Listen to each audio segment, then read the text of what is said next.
আসসালামু আলাইকুম। বৈষম্য বিরোধী ছাত্র আন্দোলনের ফলে আমাদের অনেক ভাই ও বোনের রক্তপাত হয়েছে। রক্তপাত বন্ধ করার জন্য আমাদের প্রত্যেকেরই কিছু প্রাথমিক চিকিৎসা জেনে রাখা উচিত। এতে করে রক্তপাত বন্ধ হয়ে যায়, কারণ অতিরিক্ত রক্তপাতের ফলে মৃত্যুও হতে পারে। সেক্ষেত্রে কাটা জায়গাটিকে প্রথমেই উঁচু করে রাখুন, তারপর একটি পরিষ্কার কাপড় বা গজ দিয়ে কাটা জায়গাটিকে শক্ত করে চেপে ধরে রাখুন। টানা 20 থেকে 30 মিনিট শক্ত করে চেপে ধরে রাখুন, যাতে রক্ত জমাট বেঁধে রক্তপাত বন্ধ হয়ে যায়।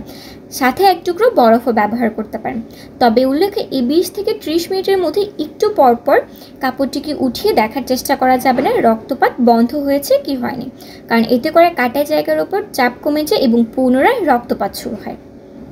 রক্তপাত বন্ধ হয়ে গেলে সেই জায়গাটিকে ভালো করে সাবান, আয়োডিন অথবা আয়োডিন জাতীয় বস্তু দিয়ে পরিষ্কার করে নিন এবং খেয়াল রাখতে হবে কাটা জায়গা যেন সাবান না পৌঁছায়, কারণ কাটা জায়গা যদি সাবান পৌঁছায় সেক্ষেত্রে জলাপড়ার সৃষ্টি হতে পারে। কাটা জায়গাটিকে পরিষ্কার করার পরে নিওমাইসিন বা এই জাতীয় মলম কাটা জায়গায় লাগিয়ে দিতে পারেন এবং পুনরায় একটি পাতলা কাপড় দিয়ে কাটা জায়গাটিকে ঢেকে দিন, যাতে করে কোনো জীবাণু আক্রমণ করতে না পারে।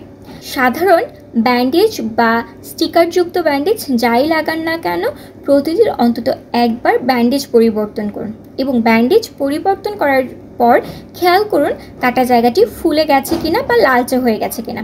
যদি তেমন হয় তবে দ্রুতই চিকিৎসকের পরামর্শ নিন। যদি কাটা জায়গাটি প্রচুর পরিমাণ ব্যথা করে তবে নাপা বা নাপা জাতীয় যে কোনো ওষুধ খেতে পারেন, এতে করে ব্যথা কমে যাবে। তবে উল্লেখ্য, দিনে 4টির বেশি নাপা খাবেন না। সর্বশেষ অবশ্যই চিকিৎসকের পরামর্শ নেবেন।